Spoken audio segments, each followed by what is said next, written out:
ඔබ දන්නවාද කැඩපතක් කියන්නේ තවත් ලෝකයකට විවෘත වුණු දොරටුවක් වෙන්න පුළුවන් කියලා. අද රෑට මේක ඇත්තද කියලා බලන්න ඔබ ලෑස්තිද? ගෙදර ලයිට් ඔක්කොම නිවලා එකම එක ඉටිපන්දමක් විතරක් පත්තු කරගෙන කණ්ණාඩිය ඉස්සරහින් වාඩි වෙන්න. විනාඩි 10ක් එක දිගටම ඔයාගේ ඇස් දෙක දිහාම බලාගෙන ඉන්න. හැබැයි මතක තියාගන්න මොනව වුණත් ඒ බැල්ම අහකට ගන්න නම් එපා. ටික වෙලාවකදී ඔයාට දැනෙන්න ගනේවිය ඔයාගේ මුහුණ හෙමින් විකෘති වෙනවා වගේ.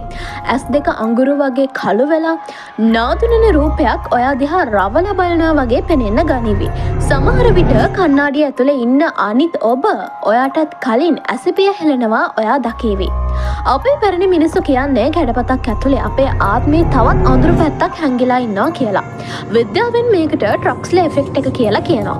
ඔබ ඇත්තටම හිතන්නේ මේක මොලේ සෙල්ලමක් විතරක්ද? එහෙමත් නැත්නම් ඒ පෙනෙන්නේ අඳුරු ලෝකයකින් ආපු පෙර නිමිත්තක්ද? පහලින් කමෙන්ට් කරන්න.